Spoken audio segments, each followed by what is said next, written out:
नमस्कार, आप देख रहे हैं फंडनामा। मैं हूं पंकज मष्टपाल। फंडनामा हमारा एक विशेष कार्यक्रम है जहां पर हम समय समय पर फंड्स को रिव्यू करते हैं और साथ ही आपकी मुलाकात कराते हैं फंड मैनेजर्स से।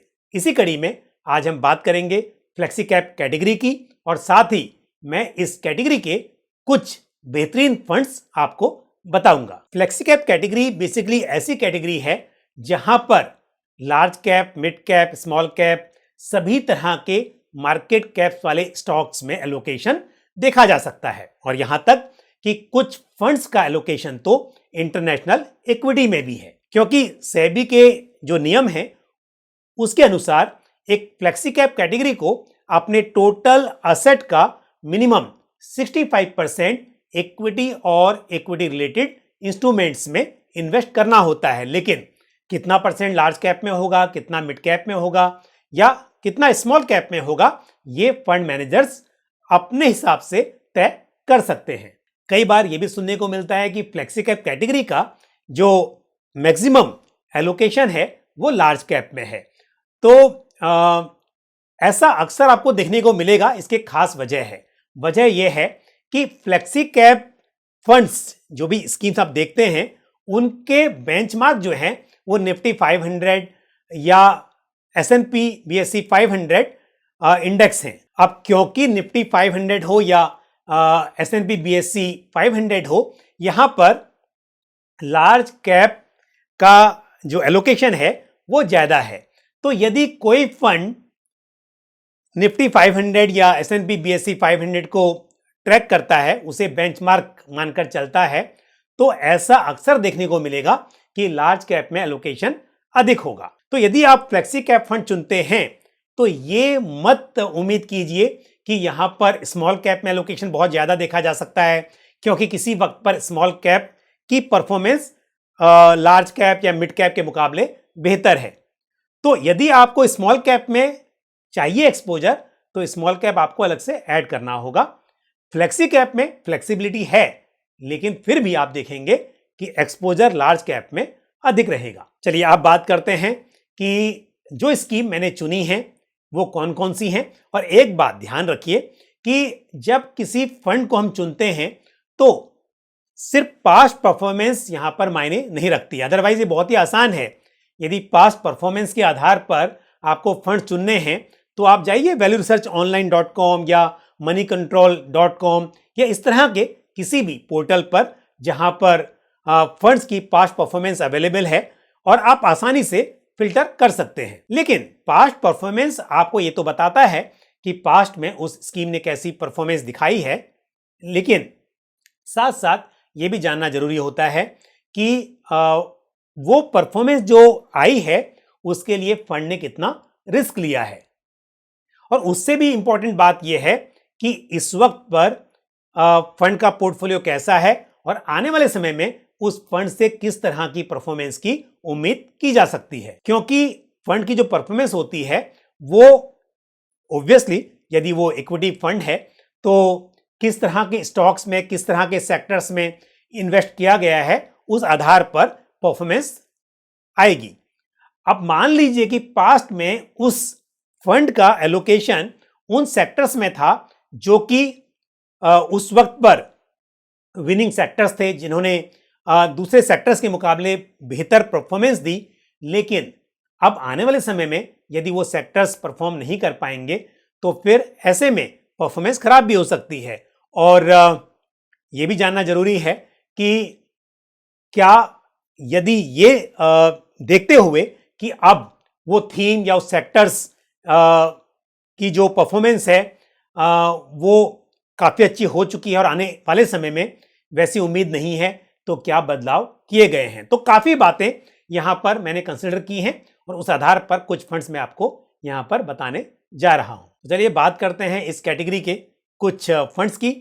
तो इस कैटेगरी में एक फंड है जो मुझे अच्छा लगता है, जिसकी परफॉर्मेंस काफ़ी कंसिस्टेंट रही है और आगे भी मैं उम्मीद करता हूँ कि ये फंड इन्वेस्टर्स को निराश नहीं करेगा और ये फंड है पराग पारिक फ्लेक्सी कैप फंड। इस फंड का मेजर एलोकेशन अराउंड 88% कह लीजिए कि लार्ज कैप इक्विटी शेयर्स में है, पर उसमें से यदि हम टोटल लार्ज कैप देखें, क्योंकि इंटरनेशनल एलोकेशन जो है वो भी लार्ज कैप स्टॉक्स में ही है, तो करीब 15% के आसपास इस वक्त पर एलोकेशन इंटरनेशनल इक्विटी में है।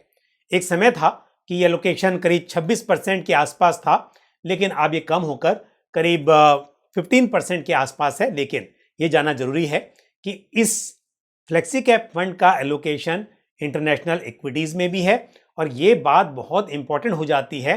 कई बार जब हम कंपेयर करते हैं दो फंड्स को, तो हम उनके पोर्टफोलियो को यदि ना देखें तो फिर वो कंपैरिजन बराबर नहीं होगा। अब यदि आप इस स्कीम में इन्वेस्ट कर रहे हैं जानते हुए कि इसका एलोकेशन इंटरनेशनल इक्विटी में है, तो किसी वक्त पर यदि इंटरनेशनल इक्विटी का जो रिटर्न है, उसकी जो परफॉर्मेंस है वो अच्छी नहीं रहती है, तो बेशक आपको इस स्कीम के रिटर्न्स उन स्कीम से कम देखने को मिलेंगे जिनका एक्सपोजर इंटरनेशनल इक्विटी में नहीं है। और इसके विपरीत यदि किसी वक्त पर इंटरनेशनल इक्विटी की परफॉर्मेंस डोमेस्टिक इक्विटी मार्केट से बेटर है, तो आपको बेशक इस स्कीम के रिटर्न्स बाकी दूसरे फंड्स के मुकाबले बेहतर दिखाई देंगे। तो इस फ्लेक्सी कैप फंड में विशेष तौर पर आप तब इन्वेस्ट करें जब आपके पास अलग से इंटरनेशनल फंड ना हो। अदरवाइज ऐसा भी हो सकता है कि आपका एक्सपोजर इंटरनेशनल इक्विटी में ज्यादा हो जाएगा। तो जैसे मैंने कहा कि इसका जो एलोकेशन है लार्ज कैप में इंक्लूडिंग इंटरनेशनल इक्विटीज वो करीब 88% है। करीब 11% के आसपास मिड कैप में एलोकेशन है, और स्मॉल कैप में ना के बराबर इस स्कीम का एक्सपोजर है। चलिए पहले बात करते हैं पास्ट परफॉर्मेंस की। तो लास्ट 1 ईयर में इस स्कीम ने लगभग 37% का रिटर्न डिलीवर किया है। वहीं लास्ट 3 इयर्स का CAGR करीब 23% है, और लास्ट 5 इयर्स में इस स्कीम की कंपाउंडेड एनुअल ग्रोथ करीब 23% की रही है। ये स्कीम 28 मई 2013 में लॉन्च हुई थी, और यदि हम सिंस इंसेप्शन इस स्कीम की परफॉर्मेंस देखें तो वो रही है करीब 20% के आसपास। Actually to be very precise 19.40 है एज ऑन टुडे, जब मैं ये वीडियो रिकॉर्ड कर रहा हूं, यानी कि as per NAV of 23 Jain 2024। और यहां पर जो रिटर्न्स मैं आपको बताऊंगा, चाहे इस स्कीम की बात हो या बाकी स्कीम्स की, ये रेगुलर प्लान के रिटर्न्स हैं। डायरेक्ट प्लान के रिटर्न इससे भी थोड़ा बेहतर यहां पर होंगे। किसी स्कीम की परफॉर्मेंस को मेजर करने के लिए एक बहुत ही इंपॉर्टेंट पैरामीटर है अल्फा। अल्फा आपको ये बताता है कि बेंचमार्क के मुकाबले उस फंड ने कैसा परफॉर्म किया है, और इस बात को ध्यान रखते हुए कि जो रिस्क है स्कीम का वो उसके बेंचमार्क के जैसा ही हो, और फिर उसने कितना बेहतर परफॉर्म किया है। तो यहां पर यदि मैं पराग पारिक फ्लेक्सी कैप फंड की बात करूं तो अल्फा रहा है 6.78। तो यानी कि इस स्कीम ने अपने बेंचमार्क के मुकाबले बेहतर परफॉर्म किया है। और पराग पारिक फ्लेक्सी कैप फंड एक वेल डाइवर्सिफाइड फंड है। इसके पोर्टफोलियो में 48 स्टॉक्स है, और इस स्कीम का बेंचमार्क है निफ्टी 500 TRI, और एडिशनल बेंचमार्क निफ्टी 50 TRI है। और इस स्कीम का टोटल एसेट एज ऑन 31 दिसंबर 2023 लगभग 52,000 करोड़ है। और यदि बात करें स्कीम के एक्सपेंस रेशियो की, तो रेगुलर प्लान का एक्सपेंस रेशियो है 1.35%, और डायरेक्ट प्लान का एक्सपेंस रेशियो है 0.60% एज ऑन 31 दिसंबर 2023।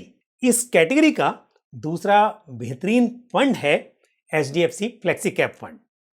और इस स्कीम का यदि हम एलोकेशन देखें तो अराउंड 92% एलोकेशन लार्ज कैप में है, और अराउंड 7% एलोकेशन मिड कैप में है, और 1% के आसपास इस स्कीम का एलोकेशन स्मॉल कैप में है। तो जैसा मैंने शुरुआत में भी कहा कि फ्लेक्सी कैप फंड्स का आप देखेंगे कि मेजर एलोकेशन लार्ज कैप में है, और वही बात यहां पर भी साबित होती है। स्कीम वेल डाइवर्सिफाइड है, और इस स्कीम के पोर्टफोलियो में 41 स्टॉक्स हैं। अब बात करते हैं स्कीम की पास्ट परफॉर्मेंस की। तो लास्ट 1 ईयर में स्कीम ने अराउंड 29% का रिटर्न डिलीवर किया है। वहीं लास्ट 3 इयर्स का CAGR अराउंड 26% रहा है, और लास्ट 5 इयर्स का CAGR अराउंड 19% है। ये स्कीम बहुत पुरानी है। 1 जैन 1995 को स्कीम लॉन्च हुई थी। पहले इस स्कीम का नाम HDFC इक्विटी फंड हुआ करता था, और यदि हम देखें सिंस इंसेप्शन तो इस स्कीम ने अराउंड 19% का CAGR डिलीवर किया है। इस स्कीम का बेंचमार्क निफ्टी 500 TRI है और स्कीम का अल्फा है 6.99, यानी कि ये स्कीम अपने बेंचमार्क को अच्छे मार्जिन से आउट परफॉर्म करने में कामयाब रही है। और इस स्कीम का टोटल असेट अंडर मैनेजमेंट है करीब 46,000 करोड़। अब बात करते हैं स्कीम के एक्सपेंस रेशियो की। तो रेगुलर प्लान का एक्सपेंस रेशियो है 1.54% और वहीं डायरेक्ट प्लान का एक्सपेंस रेशियो है 0.89%। अब बात करते हैं एक और स्कीम की और वो है ICICI prudential flexi cap fund.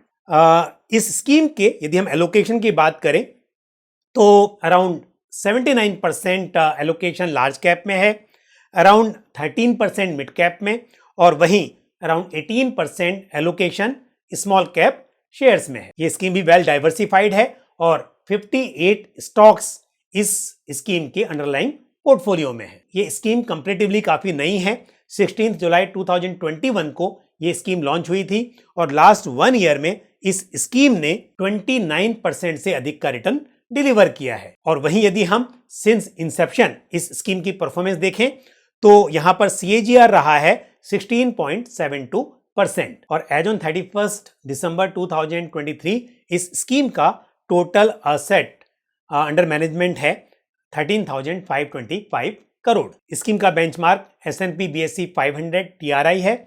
और यदि हम बात करें एक्सपेंस रेशियो की तो इस स्कीम का जो रेगुलर प्लान है उसका एक्सपेंस रेशियो है 1.71% और डायरेक्ट प्लान का एक्सपेंस रेशियो है 0.67%। और अब मैं आपको एक और स्कीम बताऊंगा इस कैटेगरी की और ये स्कीम जो है इसका जो टोटल असेट अंडर मैनेजमेंट है वो कम है, फंड हाउस भी छोटा है, लेकिन फंड की जो परफॉर्मेंस है वो बेहतरीन रही है और मुझे उम्मीद है कि जिस तरह का इसका पोर्टफोलियो है शायद आने वाले समय में भी ये स्कीम अच्छा परफॉर्म कर सकती है। और ये स्कीम है JM financial flexi cap fund. इस फंड के यदि हम असेट एलोकेशन की बात करें तो 57% अराउंड लार्ज कैप में है, 30% के आसपास मिड कैप में और करीब 13% स्मॉल कैप इक्विटी शेयर्स में है। लास्ट 1 ईयर में इस स्कीम ने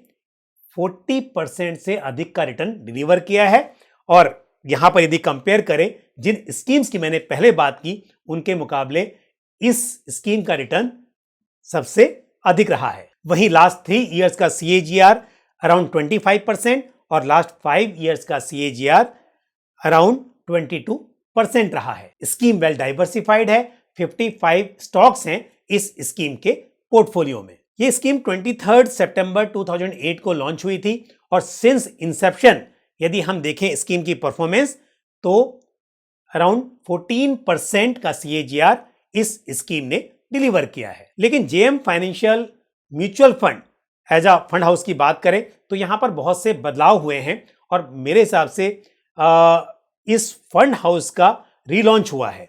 तो इसके लिए सिंस इंसेप्शन परफॉर्मेंस पर ध्यान देने की बजाय यदि हम पिछले 2 साल 3 साल की परफॉर्मेंस देखें तो ये ज्यादा मायने रखती है। स्कीम का बेंचमार्क निफ्टी 500 TRI है और एडिशनल बेंचमार्क निफ्टी 50 TRI है। एज ऑन 31 दिसंबर 2023 स्कीम का total asset under management 1,238 crore रहा है और स्कीम का अल्फा है 5.92, यानी कि ये स्कीम अपने बेंचमार्क के मुकाबले बेहतर परफॉर्म करने में कामयाब रही है। ये हैं फ्लेक्सी कैप कैटेगरी के कुछ बेहतरीन फंड्स और इन्हें आप अपने पोर्टफोलियो में शामिल कर सकते हैं।